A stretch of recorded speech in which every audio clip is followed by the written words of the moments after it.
purpose of this training video is to show how to properly perform a DOT pre-trip and post-trip inspection on a non-CDL, DOT-regulated vehicle. In this example, we will use an Isuzu NRR diesel 4-bay beverage body, but the general principles apply to all DOT-regulated vehicles. Before we begin, you'll want your cab to be neat, clean, and organized, and have any loose objects secured because we will be lifting the cab for this inspection. It's helpful to have a few of these items handy before you start your inspection. A funnel, the proper fluids for your vehicle type, a rag or paper towel, a quarter, and a flashlight. You'll now want to turn on your four-way flasher or hazard lights, your headlights, and then exit the vehicle and approach from the front. Using the bumper as your guide, you'll want to make sure that the truck is sitting level. Leaning too heavily to one side could indicate that you have a flat tire or an unbalanced load. Check under the cab of the vehicle for any fluid leaks that may have occurred while it was parked. If you do find a leak, take the vehicle out of service until the needed repairs are made. Now inspect your headlights and turn signals to ensure that they're illuminated, that there are no cracks in the lenses, and that they are functioning properly. Moving on to the windshield wipers, make sure that they are present and that the blades are soft and in good working order. Check that your mirrors are securely fastened to the body. Now do a thorough inspection of your windshield. If you do come across a rock chip, make sure that it's reported immediately, as rock chips can be repaired for a fraction of the cost of replacement. Check the running lights at the top of the cab to make sure that they are all illuminated and amber in color. Now it's time to take a look under the hood, or in this application, raise the cab forward. You'll do this by pulling the 3 locking levers located on the driver's side towards you, then raising the cab forward until the locking kickstand engages. Now that you're under the hood, remember, no one expects you to be a mechanic. All you're looking for is the overall condition of your belts, hoses, and clamps, and looking for any obvious leaks or wear. Now check the engine oil by removing the dipstick. You'll want the oil to register in between the minimum and maximum dots, located at the end of the dipstick. If you do need to add engine oil, start by removing the fill cap.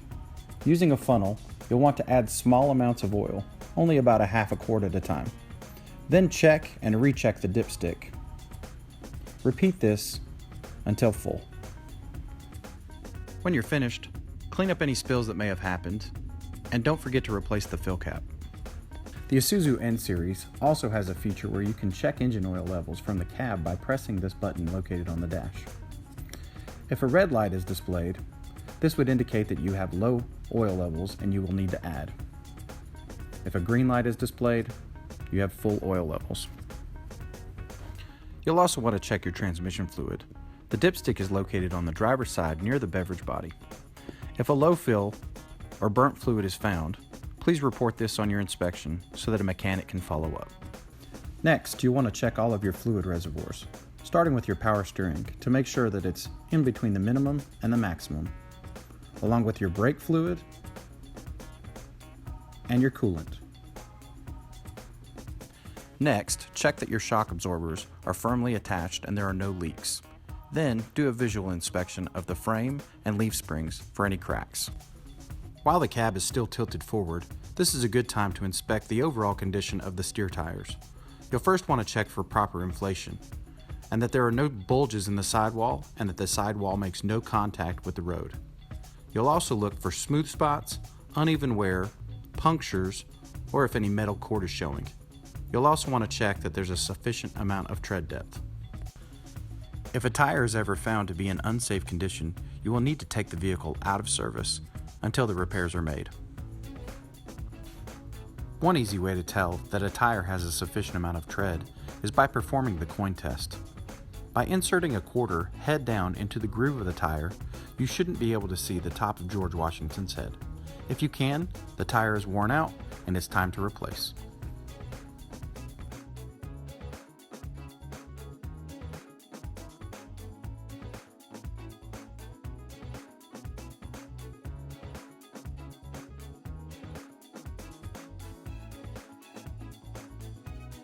You will also need to inspect the rim for any visible damage. Make sure the center hub is not leaking any fluid. And check each lug nut that they are secure and free from damage. Check the valve stem for damage, and you can visually inspect your brake pads and shoes through the slots built into the rim. Now complete the same steps on the passenger side.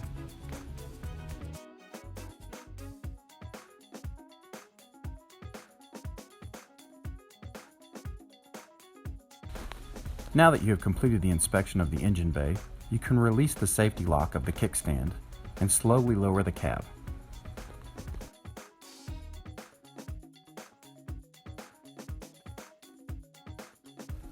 By pushing this lever forward, you will lock the cab back to the frame.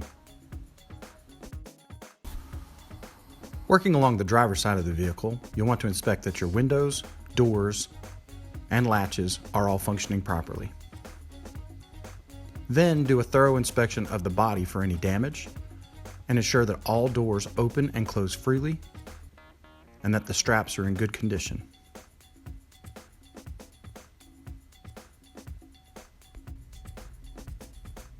Now check that your push button and padlocks work for the bay doors.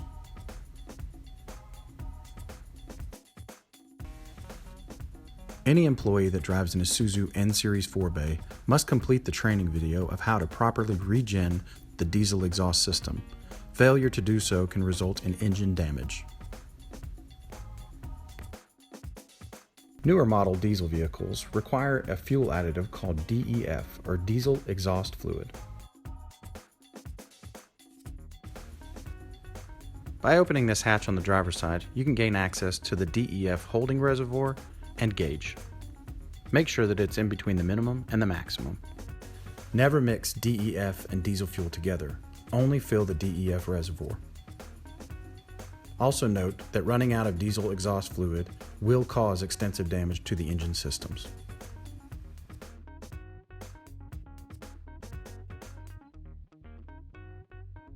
Next, we'll check the battery box to make sure that it is firmly attached to the frame, and also inspect the battery cables to make sure that there are no loose connections or corrosion.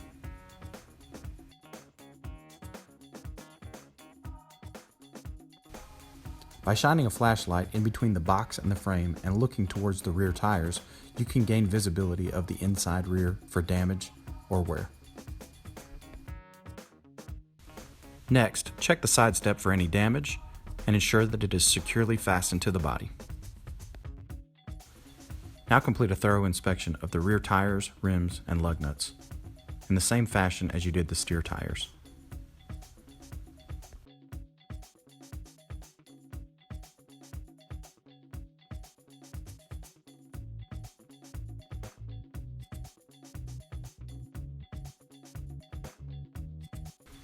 Also check the frame for any cracks or visible damage.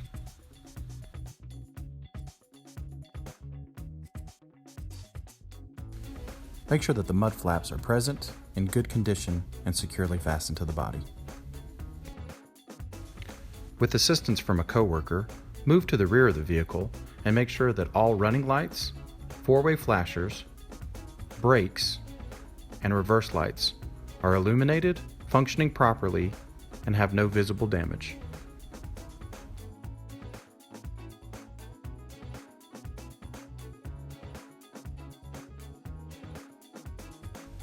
Check that the license plate is present, valid, properly illuminated, and mounted securely to the body.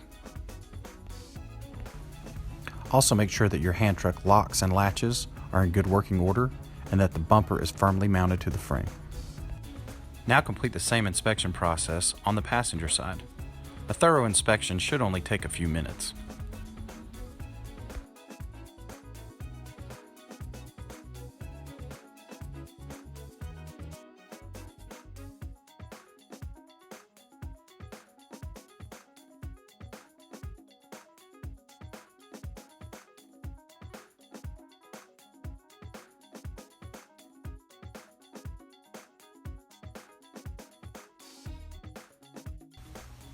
You'll now move to the cab for the final portion of this inspection.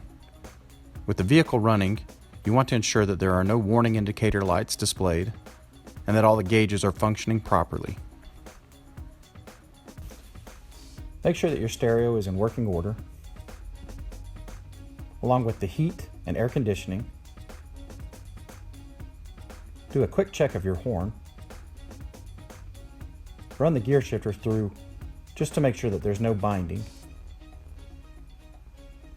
There should be an adequate amount of pressure on your emergency brake, and there should be minimal to no play in the steering wheel. The Federal Department of Transportation requires that you have a few of these items in your cab: spare fuses, reflective triangles, and a fire extinguisher. Make sure that the fire extinguisher is fully charged and that both the fire extinguisher and reflective triangles are securely fastened and not loose in the cab. Other required items to have in your possession while you're driving would be a valid DOT medical card, a valid driver's license, and an up-to-date proof of insurance. Now that you've completed a thorough inspection of the vehicle, there's one final step left. That's to complete the DOT survey within the handheld. If no defects were found during your inspection, select No and continue. If a defect was found during the inspection, select Yes and give the appropriate explanation. If there were any defects that were found that would limit safe operation of the vehicle, take the vehicle out of service immediately and move to a spare unit. And lastly, whether it's a pre-trip or post-trip inspection, log your mileage accurately. This is a DOT requirement to show miles driven during a workday. Any defect that is noted during the survey is reported to our fleet administrator. This report is run daily and communicated to our service providers to expedite repairs and minimize downtime. This concludes this safety video. Thanks again for watching, and remember, buckle up, it could save your life.